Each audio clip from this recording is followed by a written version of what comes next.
estamos listos para explorar el trasfondo teológico. En términos generales, el libro de Apocalipsis reafirma la teología de los libros de la Biblia escritos antes que él. Juan se basó ampliamente en escritos bíblicos anteriores y él esperaba que sus lectores estuvieran familiarizados con ellos también.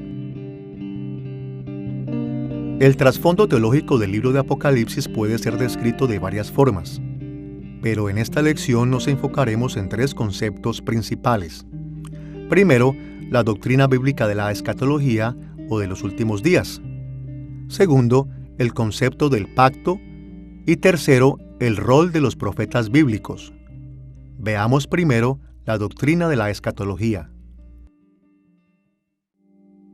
En los días de Juan, la iglesia primitiva experimentó una gran tensión porque Jesús aún no había regresado a terminar su trabajo. Durante su ministerio terrenal, Jesús había empezado a traer salvación a todas las naciones con la inauguración de la fase final del reino de Dios en la tierra. Pero para el tiempo en que Juan escribió, Jesús había estado ausente por medio siglo y algunos cristianos comenzaron a preguntarse si regresaría. Por lo tanto, una de las razones de que Juan escribiera era para confirmar a sus lectores de que Jesús trabajó arduamente en la construcción de su reino y que Él ciertamente regresará en el futuro para cumplir cada promesa que la Biblia diga acerca de Él. En otras palabras, Juan escribió para explicar la doctrina bíblica de la escatología, las enseñanzas bíblicas acerca de los eventos de los últimos días. El término escatología significa el estudio de los últimos tiempos, o el estudio de las últimas cosas. Este se deriva de la palabra griega del Nuevo Testamento, eschatos, que usualmente significa último. Tradicionalmente, el término escatología se refiere primariamente a las enseñanzas bíblicas acerca de la segunda venida de Cristo. Pero los académicos bíblicos más recientes han utilizado la palabra escatología para referirse al estudio de las características climáticas de todo el periodo desde la primera venida de Cristo hasta su regreso. Esta visión más amplia de la escatología corresponde al hecho de que pasajes como Hebreos capítulo 1 versículo 2 y Primera de Pedro capítulo 1 versículo 20 se refieren al periodo de todo el Nuevo Testamento como los últimos días o los últimos tiempos. Algunos teólogos se refieren al tiempo entre la primera y la segunda venida de Cristo como los últimos días. Porque en la primera venida de Cristo tenemos la inauguración de los últimos tiempos. Y algunos teólogos la han llamado escatología inaugurada, o el ya, pero todavía no. En la primera venida de Cristo, con su victoria decisiva en la cruz y la reivindicación en su resurrección, tenemos el pago inicial, la garantía, o la instalación de la manifestación de esas promesas finales. Esas promesas no son una parte total de nuestra experiencia, por lo que todavía no estamos glorificados. Sin embargo, en el momento de la venida de Cristo, cuando definitivamente cumple su obra de expiación en la cruz, el resultado es seguro. El resultado está garantizado. No hay forma en la que el resultado final esté en debate o en juego, o que no esté claro en la mente de Dios. Hay cosas que todavía no son experimentadas por los creyentes en la revelación del plan de redención de Dios. El pago inicial del cumplimiento final está garantizado desde el mismo momento de la victoria de Cristo en la cruz. Su victoria, su vindicación, debo decir, en su resurrección. Esa es la razón principal por la que los teólogos distinguen ambos aspectos de la economía redentora entre la obra de Cristo en su primera y segunda venida, y se refieren en su conjunto como los últimos días. Estamos en los últimos momentos. La manifestación de la victoria final de Cristo se completó en la cruz. Para entender cómo los escritores del Nuevo Testamento entendieron los últimos días, nos ayudará a comenzar con las enseñanzas del Antiguo Testamento. Los profetas del Antiguo Testamento predijeron que el futuro Mesías o Cristo terminaría la tiranía del dominio extranjero y marcaría el comienzo del reino de Dios en la tierra. Como podemos leer en Daniel capítulo 2, versículo 44, «Y en los días de estos reyes, el Dios del cielo levantará un reino que no será jamás destruido, ni será el reino dejado a otro pueblo.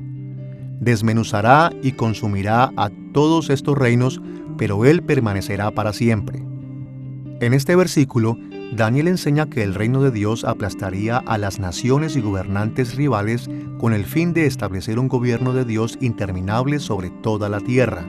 Y en Daniel capítulo 7, versículos 13 y 14, el profeta continuó diciendo que este reino vendría a través de la obra del Hijo del Hombre, también conocido como el Mesías o el Cristo. Pasajes proféticos como estos de Daniel guiaron a los teólogos judíos en el primer siglo para dividir la historia en dos grandes eras. Esta era de pecado, sufrimiento y muerte, y la era por venir, cuando Dios destruiría completamente a sus enemigos y finalmente bendeciría a su pueblo. En los siglos posteriores a Daniel, Israel continuó luchando contra los imperios paganos y gobernadores extranjeros, y los teólogos judíos cada vez anhelaban la venida del Mesías para terminar esta era y dar comienzo a la era por venir. Es claro que Dios está actualmente trabajando con su pueblo en el Antiguo Testamento, pero Él siempre lo hace de manera que vean con interés la venida del Rey, la venida del Mesías, la venida del último sacerdote, el último profeta, el último Rey. Todo el Antiguo Testamento está a la espera de esta persona y de este evento en particular. Cuando llegamos al Nuevo Testamento, encontramos que los escritores están sorprendidos por la realidad de que lo que estaban enfrentando en su vida en realidad es el cumplimiento de todo lo que el Antiguo Testamento ha previsto. Y no solo es implícito, sino que es explícito que el Nuevo Testamento tiene una visión de la historia del mundo en realidad en dos partes. Una de anticipación y la segunda de cumplimiento. El mismo Jesús frecuentemente mencionó esta visión básica de dos eras de la historia en sus predicaciones. Por ejemplo, Él habló de esta era y la era por venir en pasajes como Mateo capítulo 12, versículo 32, Marcos capítulo 10, versículos 29 y 30, y Lucas capítulo 20, versículos 34 y 35. Pero Jesús también introdujo una nueva perspectiva de las dos eras. Por un lado, Él continuó refiriéndose a la era por venir como una era futura. Pero por otro lado, Él también habló del reino de Dios viniendo en su propio día. En otras palabras, Él enseñó que en su día las dos eras de la historia habían comenzado a coincidir. La era por venir ya había comenzado, aun y cuando la era presente o esta era no había terminado todavía. De acuerdo a Jesús, los creyentes ya viven en el reino de Dios y ya disfrutan muchas de sus bendiciones. Escuchemos las palabras de Jesús en Mateo capítulo 12, versículo 28. Pero si yo por el Espíritu de Dios echo fuera a los demonios, ciertamente ha llegado a vosotros el reino de Dios. La victoria de Jesús sobre los poderes demoníacos demostró que había comenzado o inaugurado la etapa final del reino de Dios en la tierra. Hay un buen número de pasajes del Nuevo Testamento que hablan de los últimos días. Casi todos estos pasajes dan inicio a los últimos días en el primer siglo. Por ejemplo, cuando Pedro toma las palabras del profeta Joel en Hechos capítulo 2, versículo 17, dice: «Y en los postreros días derramaré de mi espíritu». Él está hablando acerca de los eventos del día del Pentecostés. Los primeros cristianos entendieron algo que los cristianos modernos olvidamos, que el reino no está solamente en el futuro, debido a que el rey que ha de venir ya vino. El futuro ha invadido la historia. Por eso tenemos pasajes en el Nuevo Testamento como Gálatas capítulo 1, versículo 4, que dice que Él nos ha librado del presente siglo malo. En 1 Corintios capítulo 2, versículos 9 y 10, donde Pablo dice: «Cosas que ojo no vio, ni oído oyó, ni han subido en corazón de hombre, son las que Dios ha preparado para los que le aman. Pero Dios nos las reveló a nosotros por el Espíritu». En 2 Corintios y Efesios capítulo 1, usa el término que generalmente aparece en documentos de negocios. Él dice que hemos recibido nuestra herencia futura al recibir al Espíritu Santo. Hemos recibido un anticipo de un mundo futuro, no solo porque estamos esperando una futura resurrección, un futuro Mesías, un futuro Rey, sino que estamos esperando a un Rey que ya ha venido, que ha sido levantado de la muerte y del cual tenemos un anticipo. Necesitamos vivir como un pueblo de la era por venir. Necesitamos vivir para el futuro en esta era presente, para que el mundo tenga un anticipo del cielo que ha de venir. A través del ministerio de Cristo, Dios estaba trayendo la derrota definitiva de sus enemigos, así como las bendiciones finales para su pueblo. Su reino estaba quebrantando esa época malvada. Estaba rescatando al pueblo de Dios y asegurando sus futuras bendiciones. Y como hemos leído en Mateo capítulo 12, versículo 28, este rescate comenzó en el tiempo de Cristo. Vemos este mismo tema en pasajes como Lucas capítulo 16, versículo 16, capítulo 17, versículos 20 y 21, y Juan capítulo 3, versículo 3. En la actualidad, el reino continúa creciendo como vemos en Mateo capítulo 13, versículos 24 al 30, así como versículos 36 al 43, y en Lucas capítulo 19, versículos 11 al 27. Y el reino será completado o consumado en el futuro cuando Cristo regrese, como Jesús enseñó en pasajes como Mateo capítulo 16, versículos 27 y 28, capítulo 24, versículos 44 al 51 y capítulo 25, versículos 31 al 46. Este punto de vista escatológico de las dos eras es particularmente evidente en los escritos del apóstol Pablo. Por un lado, él afirmó que esta era presente de pecado y muerte aún existe. Por ejemplo, él se refirió a Satanás como el Dios de esta era en 2 Corintios capítulo 4, versículo 4, y habló de los filósofos paganos como los filósofos de esta era, en 1 Corintios capítulo 1, versículo 20.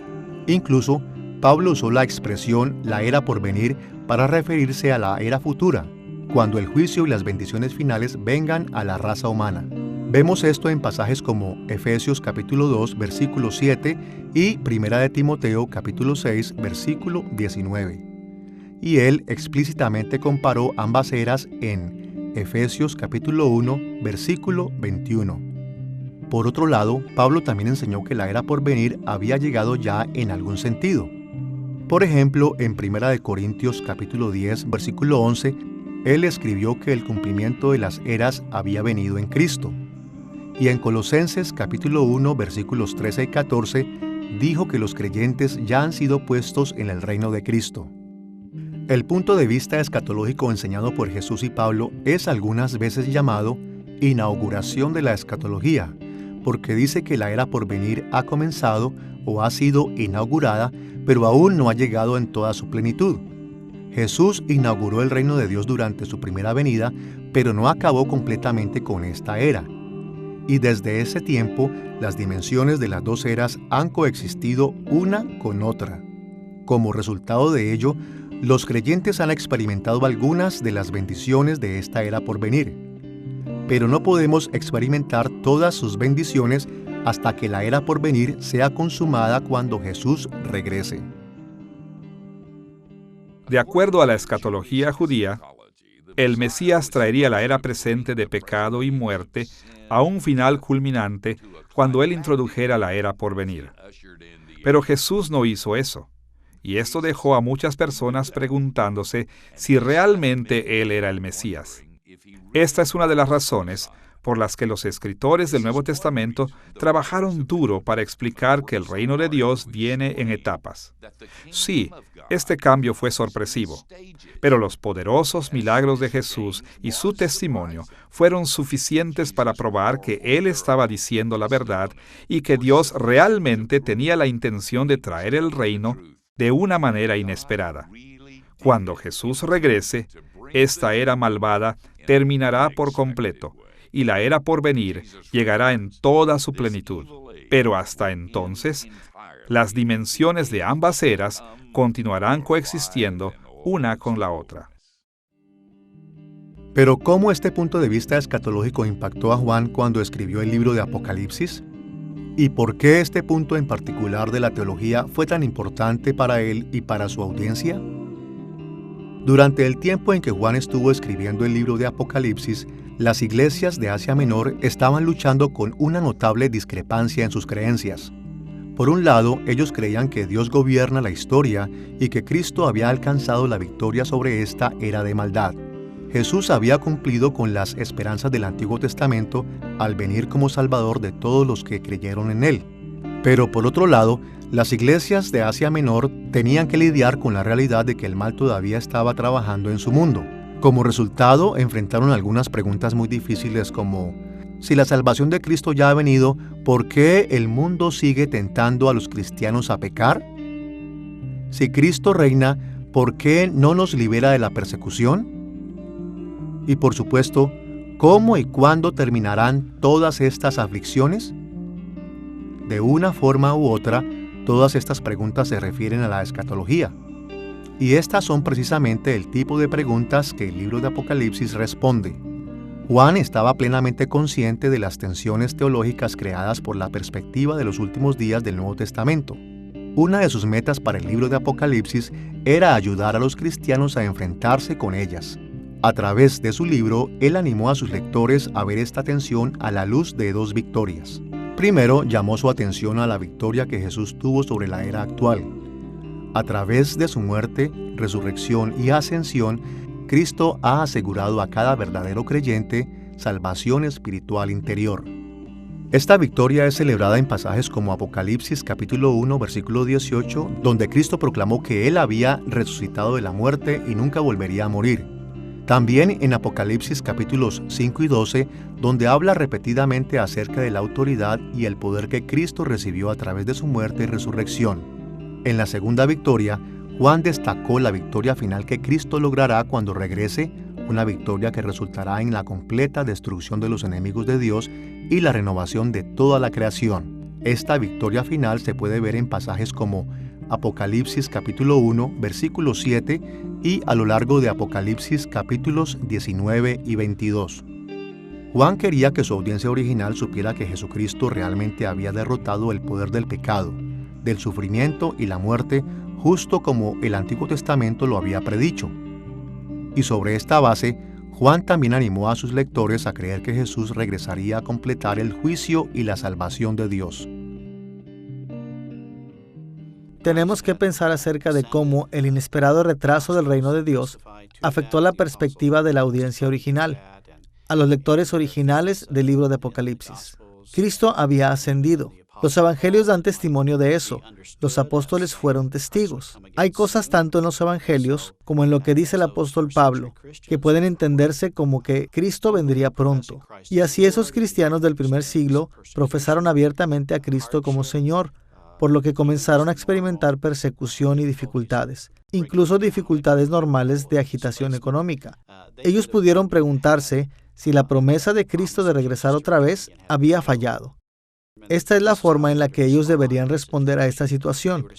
Ellos deberían mantenerse firmes en su fe, sabiendo que Cristo ha vencido, que Cristo ha ganado la victoria y que Dios estaba gobernando soberanamente el universo desde su gran trono, mostrado en Apocalipsis capítulos 4 y 5, que Dios estaba gobernando en el trono y que nada sucede fuera de su capacidad de control, de su voluntad y de su permiso, así como de su voluntad activa para controlar las cosas, porque sería por el sufrimiento de esos cristianos del primer siglo y por su perseverancia en la fe que la gente se sentiría atraída a Cristo el vencedor por el testimonio de esa fe perseverante.